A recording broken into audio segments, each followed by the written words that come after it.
In this video, we will learn how to implement observability in our microservices project using the Grafana Stack. The Grafana Stack is nothing but the software stack which consists of Grafana, Loki, and Tempo. So we will implement observability using these three software along with Prometheus to fetch the metrics. So without any further delay, let's start the video. So before we go ahead in the video, I have to tell you that I've already created a video on my YouTube channel that demonstrates how to implement observability in your Spring Boot 3 applications using Grafana Stack. So just have a look at this video. So what I'm going to do is I'm just not going to explain a lot of things in detail because I've already covered this in this 41-minute video. So I'm just going to follow the steps which you need to do to implement observability in our project. And as a companion, you can also refer to the blog post, this Spring Boot 3 observability with Grafana Stack. So I'm just going to go through this blog post and implement the important details into our project as part of this tutorial.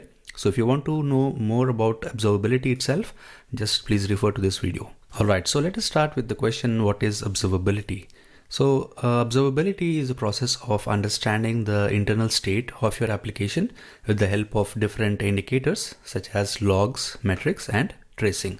So logs means nothing but the debug information we usually log into our application console. This is helpful to understand what is the state of the application and what is the state of the processes which are the flow of the process which is going on in our application.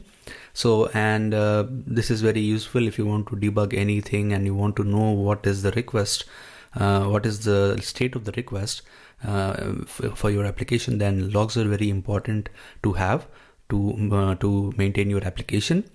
Likewise, we also need metrics to understand what is the state of your application. If your application is overloaded, what is the memory used for your application, what is the CPU usage of your application, and different kind of metrics are useful to understand also the internal state of the application, right?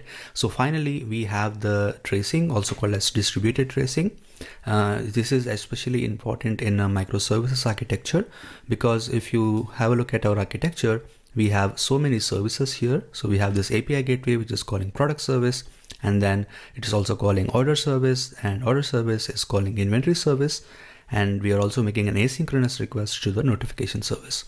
So imagine that we have some issue in the inventory service or maybe in the notification service. So imagine that for now we have an issue in the inventory service. For some reason, some random calls to the inventory service are failing, and we need to understand what is the criteria of why these calls are failing, right? So in this case, we have to isolate each request coming in from the user, right? So the user will making a request through the API gateway, and it's ending up in the inventory service, right? So we need a way to somehow isolate the each request from the user. So we can do that using the tracing information. Without this tracing information, because there will be a lot of requests coming into the API gateway and a lot of requests hitting the inventory service. So we need some way to differentiate each request, right? So we can do that using this distributed tracing mechanism.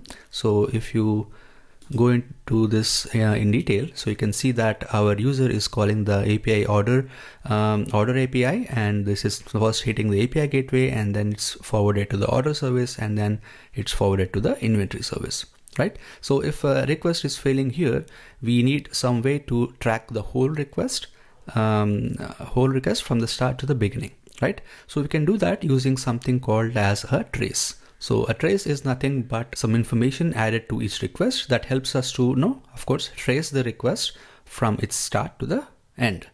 So we can do that using something called as trace ID. So each request is assigned something called as trace ID, which is used to trace the request at any point of time. We also have something called as a span, which is nothing but a unique identification of the request in one particular service, right? So if, for example, we have a trace ID called as 123, then we can have a span ID for API gateway, a span ID for order service, and span ID for inventory service. So these three span IDs will be unique for each service, but the trace ID will be the same for each unique request coming from the user. So having said that, let's go ahead and implement these three topics in our project. So for that, I'm going to open the blog post one more time. And here I'm going to first add logging using the Grafana Loki. So for that, I just have to add the dependency called Loki log4 logback appender. So I'm going to copy this particular dependency, and I'm going to first start implementing this from the product service. So I've opened the product service and the pom.xml. So here I'm going to paste in the dependency of Loki logback appender right below the Spring.doc Open API Starter WebMVC API. I'm going to click on the Maven icon to the top right side corner, and let's go back to the blog post. And here you can see that I'm creating a Spring logback spring.xml file. So this is the configuration which actually tells to our Spring Boot application to send all the logs which are produced by our application to Loki, right? So here you can see that an appender called as Loki4j appender is configured, and here we have the HTTP URL which is the pointing to the URL of Loki, right? So Loki is exposing this particular URL, and we are pushing the logs to this particular URL and store it in Loki. So all we need to do is I'm just going to copy this particular file, and I'm going to create this under the source main resources folder, a file called as logback spring.xml. And if you dig deep, you can see that the first property we have is the include property, which is importing the configuration from the base XML file, which is defined for logback. So we are importing some base information from this base.xml file. And after that, we are also defining a Spring property called as Spring application name. And we are defining a property called as app name that is pointing to the spring.application.name property of our application. So in this case, the spring.application.name would be the product service, right? So we need this property because then we can uniquely identify the logs for each application, right? Then we have the appender. Of course, I've went through this. Inside the appender, we have the configuration for the HTTP URL, and we also want to define a format for our logs, right? So the format means, so for each log, you need to see the information of the app name, the host name, and the level of the logging. So this level can be a debug logging, info logging, and also the trace logging. So this is again taken from the Spring Boot itself. And we also have some information called as file log pattern, and also how we want to sort the logs. We want to sort this by time, and that's why we provided the value as true. And finally, we have the root level info. This is some configuration to define the kind of logs we want to expose by default. So by default, we will be using the info log level. We can also include the debug log level here. So then all the debug logs produced by our application will be visible in the logs. So this is the configuration for the logback spring.xml file. And let's go back to our blog post. And after defining this particular file, what we have to do is we have to first define the Docker image to download Loki. So for that, I'm just going to copy this particular code here, and now I'm going to open this in API Gateway. Let me open the API Gateway project. I'm going to define this inside the API Gateway project because I want to have all the infrastructure related things in one place, which are not tied to one particular application. So right below the key cloak, I'm just going to add the image for Loki. So here you can see that we have defined a service called as Loki, and the image is pointing to Grafana Loki main, and we have a config command. We have a Docker entry point command, which is pointing out the config file as etc loki localconfig.yaml. So this is one internal startup command. We don't need to go in depth about it. And we are exposing the ports 3100 because the Grafana Loki will by default run on the port 3100. I'm going to expose this port into our local machine. So let's verify that in our product service we are using 3100 or not. So you can see that we are using the 3100 port for Loki. So that is how we can configure Loki in our application and then configure logging in our product service. So let's now go ahead and do the next part, that is how to generate metrics for our application. So for that, I'm just going to go open the blog post one more time. And the next part is the metrics. For that, we need to add one dependency called as Spring Boot Starter Actuator. So I'm going to copy this dependency and then open the product service one more time. And right below the Loki log backup appender, I'm going to add the Spring Boot Actuator dependency, and I'm going to refresh. And also I need some other dependency called as Micrometer Registry Prometheus. So I'm just going to copy this dependency, go back to my IDE and paste it. And the next part is I need to add some properties to our application.yaml file.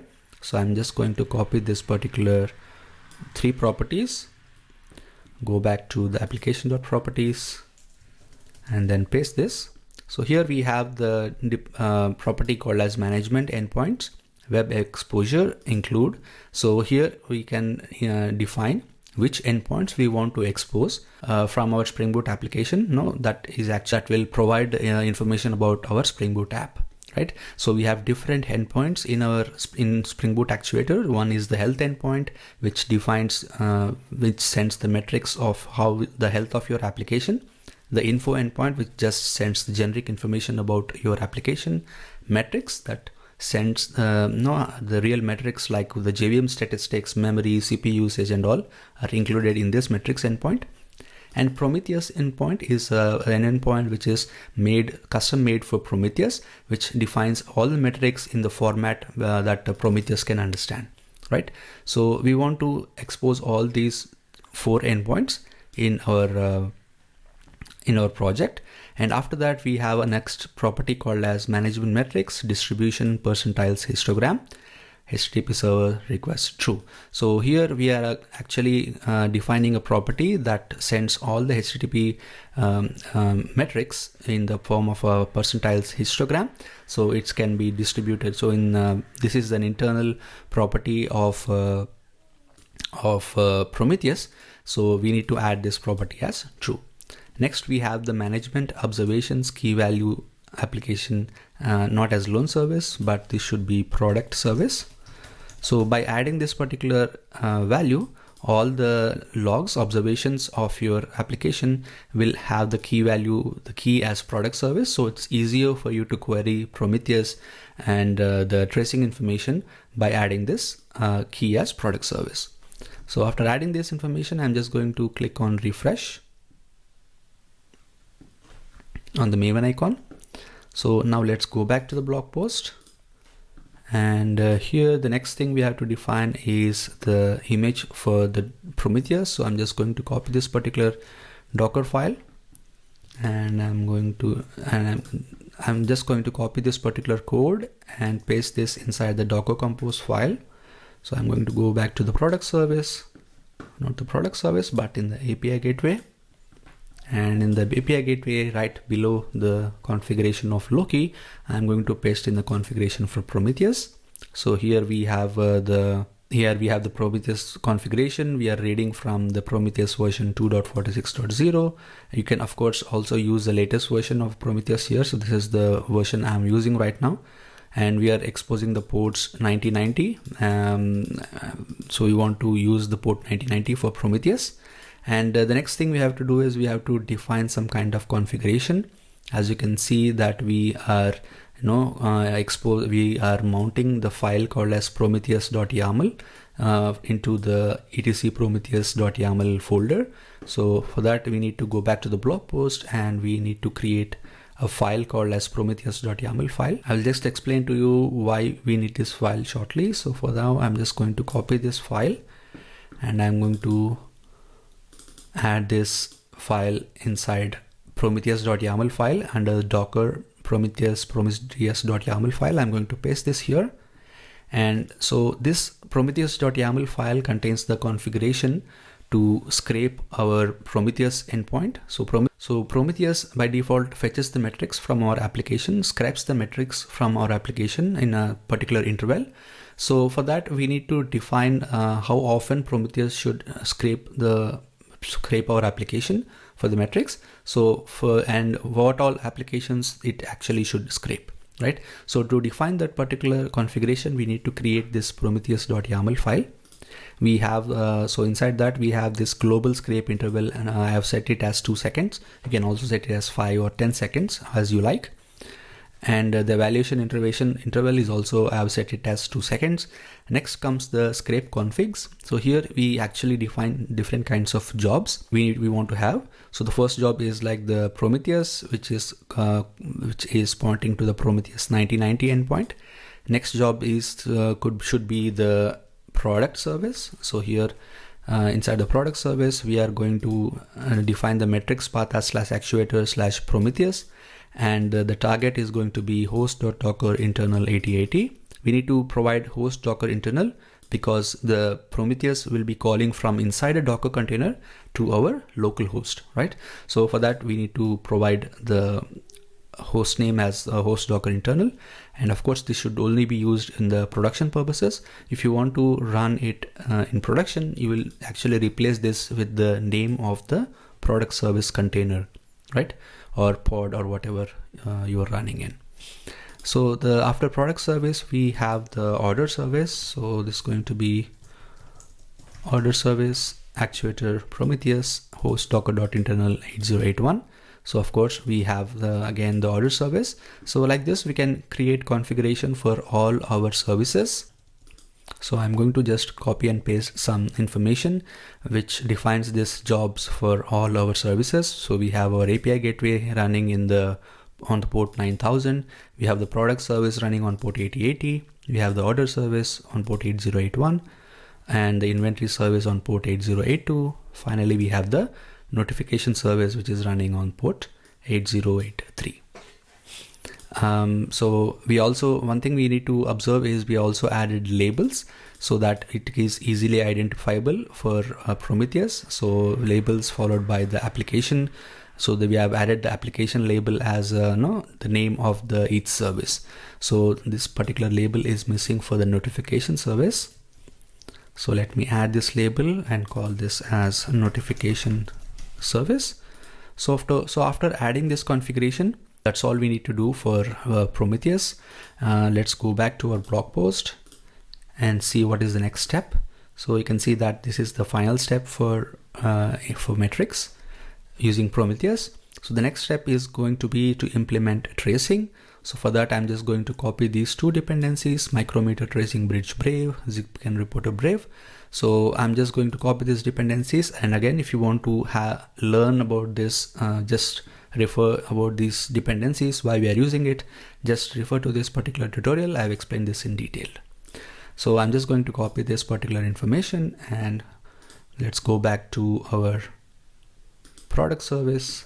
And then inside the pom.xml file, I'm just going to paste this under the micrometer registry Prometheus dependency. I'm going to click on load Maven changes. Let's go back to the blog post. And here we will come back to this particular dependency. So this dependency is called as data source micrometer spring boot. So if you want to trace also the calls to the database, then you can use this dependency to understand what is the time taken by your database to resolve the queries, to fetch the results of your queries. So this is really helpful if you want to debug some database performance issues. So we'll come back to this when we are implementing the observability for order service or maybe the inventory service. So let's scroll down until we found the class called as observation config. So to enable observation in your application, we need to create a class called as observation config and define a bean called as observed aspect. So for that, I'm just going to copy this particular code and go back to the product service. And here I'm going to create a class called as observation config. And I'm just going to paste this inside the class. So we have defined a bean called as observed aspect, which is like a prerequisite when you want to use observations in your project.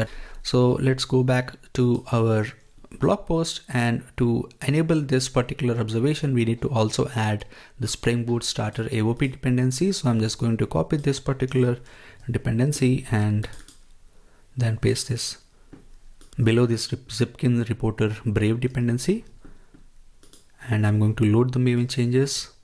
And finally, we also have to add a property called as management tracing sampling probability as 1.0. We need to add this property because by default, the Spring Boot application will generate traces for only 10% of the requests, right? So we need to add the sampling probability as 1.0 so that it will generate traces for 100% of all the requests which is processed by the application. So this is a mandatory thing, or else you will find that the traces are not generated always. So after that, the next thing we have to do is we have to create the Docker Compose configuration for Tempo. So for that, I'm just going to copy this particular code, and I'm going to go to the API gateway and paste this here. So it's called as Tempo, and here we are again defining a config file as a startup command, and we are also mounting the configuration called as tempo.yaml file into the /etc.tempo.yaml inside the container. So for that, we need to create a file called as tempo.yaml. So under the Docker Tempo folder, I have a tempo.yaml file, and here we can see I've already added this particular code here. So here we are defining the server to listen on port 3200, and we have some default configuration which is applicable for Tempo. So after adding this configuration, the next thing we have to do is to add service to run Grafana. So we've added Loki, we have added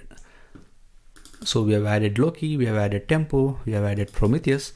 So now the Grafana is the missing piece in the Grafana stack. So I'm just going to copy this code for service for the Grafana Docker Compose service, and I'm going to paste this under the Tempo section. And here I'm going to define a Grafana image 10.1.0, and finally I have the configuration to expose the port 3000 to access Grafana. So after adding this, let's go back, and we need to add a file called as datasources.yaml. So I'm going to copy this particular whole file, and I'm going to go to the API Gateway project under the Docker Grafana. I'm going to paste this under the datasources.yaml file.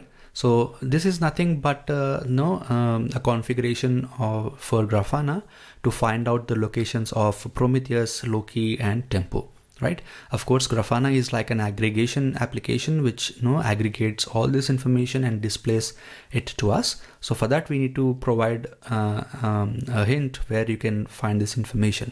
So that's why we have this data sources object, and inside that we have the configuration for Prometheus, which is pointing to the URL Prometheus 9090. We have configuration for Tempo, which is pointing out to Tempo running at port 3200. We have configuration for Loki, which is running at port 3100, right? So we need this particular YAML file before starting up the Grafana. After adding this information, let's go back, and yeah, that's all we need to define these three software in our project. So now what I'm going to do is I'm going to run Docker Compose up -d command on the API gateway. That will start all the three services. Particularly Loki, Prometheus, Tempo, and Grafana. So now what I'm going to do is I'm going to open the URL localhost 3000, and you can see that we are greeted to the welcome page of Grafana. So if you click onto the menu, to the toggle menu to the top left hand corner, you can see the section called as Explore. So if I click on it, you have a drop down menu here, and if you click on it, you have the option called as Loki, you have option Tempo, Prometheus, and of course Grafana, but we are not going to use this option. So for now, let's see if the logs are visible in Loki or not. So I'm just going to click on Loki, and I'm going to select the label as application, and you will see the information of all the applications like our product service, order service, notification, and the API gateway. So of course we didn't configure all these 3 other services. We only configured the product service. These are visible because I've already configured it before. So what I'm going to do now is, first of all, start the product service. Let's go to the product service and start our application. So just make sure that you have the Docker Compose file up and running, and I'm going to click on start application. And once the application is started, let's go to the Loki, and here in the drop down, I'm going to select the application as product service and click on run query here. So you can see that the logs are now visible for our application for the product service. And if you select the option Prometheus, and here you can select the filter of what application you want to select. So for that, I'm going to click on the label filters and select the label as application and select the value as product service here. And I'm going to run the query, and you can see that there is a graph showing you the metrics which are read from the product service. So these are all the different metrics. Of course, you cannot see this correctly. You can see this properly. The right way to view this metrics is using a Grafana dashboard. So for that, what we have to do is we have to create a dashboard to display this information. So for that, I'm going to click on this toggle menu, go to dashboards, and we need to create a dashboard to display the information. So you can do that by clicking on new and import, and you can import a dashboard in different ways. You can upload a JSON file, you can import it from the grafana.com, or you can just import the JSON, the dashboard via the JSON. So what I'm going to do is I'm going to upload the JSON file, which will be present inside the API gateway Docker Grafana dashboard.json. So this particular, I'm going to copy this particular information, and we are going to upload this into the Grafana. So I'm not going to do this one more time because I've already done this. So I'm going to click on cancel. And after you import this particular JSON file, you can see an entry called as Spring Boot statistics. I'm going to click on this information, and you can see that for product service, we are able to see different kind of metrics, like what is the uptime of our application, what is the start time, what is the heap memory used, what is the non-heap memory which is used, what is the CPU usage, and different kind of JVM statistics are visible for our application.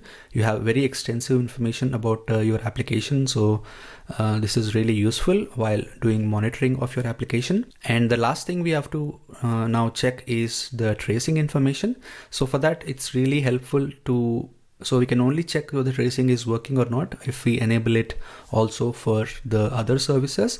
So what I'm going to do now is I'm going to go to the API gateway and follow all the same steps which I have outlined in this particular tutorial. So I'm going to do that, and then I'm going to come back and see how you can really trace the requests in your application.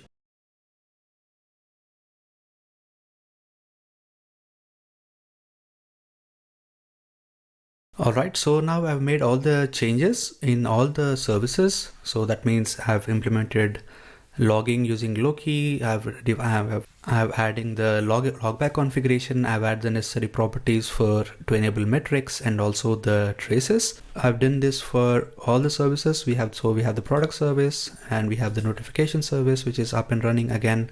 I've created the observation config also here.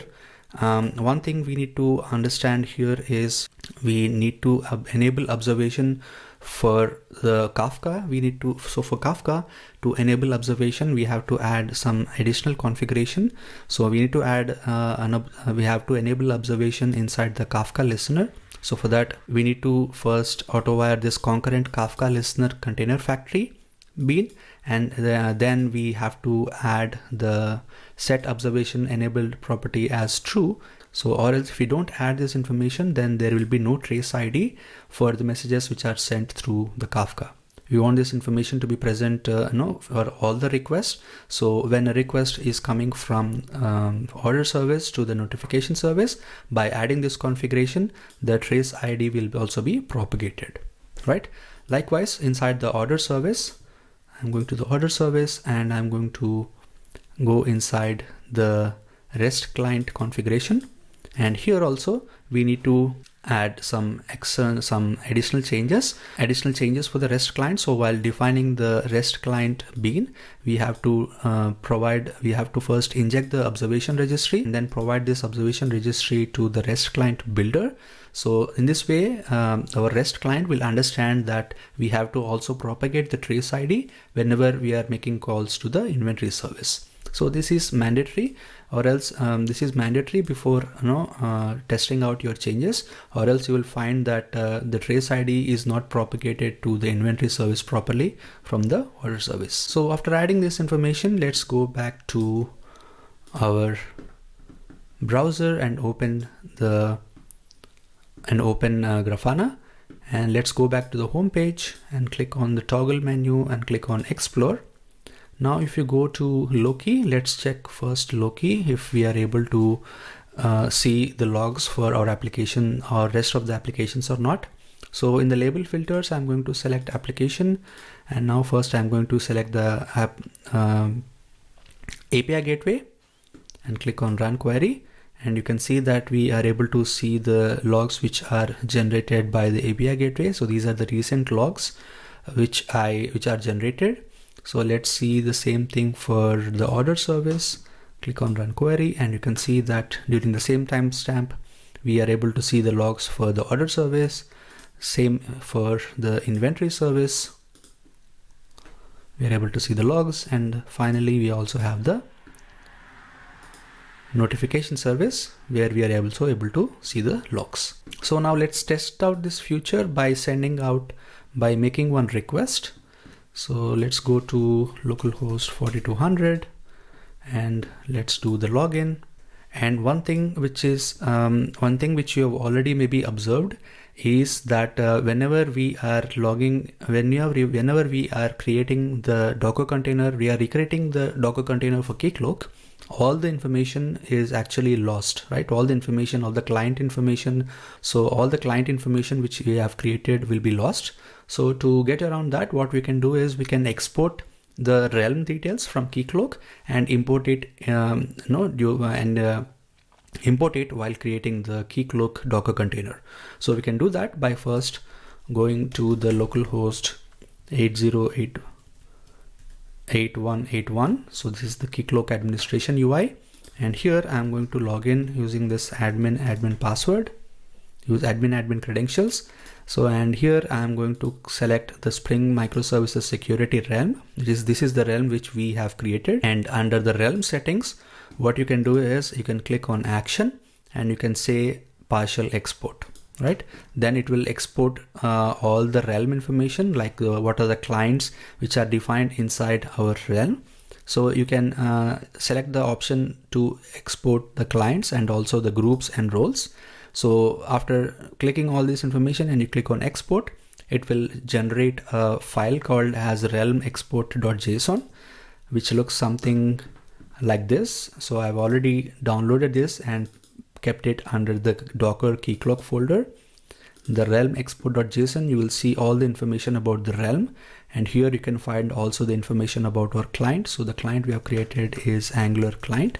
So you can see the client ID. We have the client called as Angular client, and it has all the information about our client which we have created, right? So by exporting this particular realm, we don't need to create the clients again and again. So this is one of the advantage of using this realm export functionality. So after exporting this realm, what we have to do is inside the Docker Compose file, we have already configured the Docker Compose file according to this. So what we are doing is we are exporting all the files which are there under the Docker Keycloak realms folder into the OPT Keycloak data import folder. So in this way, whenever the Keycloak is starting up, it will read all the information from this realm export.json file. Having said that, let's go back to our Keycloak. And one thing we need to do is we need to define this login option, the user registration option, we have to switch it on. And then whenever we are logging into our application by going to this localhost 4200, I'm going to click on login. I have to register, test user. I'm going to put email as testuser@gmail.com, first name as test, last name as user. So I'm going to, now the registration is done, so I'm now going to order this particular iPhone. I'm going to click on order now button, and you can see that the order is placed successfully. Okay, let's go to now tempo, and let's do a refresh. So this time I'm going to select the resource. So I'm going to, I think we have to refresh the application. This time I'm going to select the, inside the resource server name, I'm going to select the resource server name as API gateway. Click on refresh, and you can see this, all the requests which are made through the API gateway. This time we are interested in the /API/order endpoint. So if I click on this particular trace, you can see all the request communication all the way from API gateway. So you can see that from API gateway, it is actually executing some information in the security filter chain, and then it's hitting the circuit breaker. Through the circuit breaker, it is sending the post request to the order service, and the order service sent a request to the inventory service. And you can see that in the inventory service, there is a call to the database. So that's why you see an icon with light orange color or something like that. This is the query which the inventory service has made to the database. We have also able to see the query here. So if I click on it, you can see also the query which is made by the JDBC driver. You can see that we are not able to see it completely, but if needed, you can also get the query, right? So you can so you can see that this is the query which is made by our application. Okay, so let's go ahead. Now again, you see that from the order service, we've made a request to the notification service, and the notification service is also visible here. So in this way, you can have a very nice outlook of the request flow right from the start of the request to the end of the request.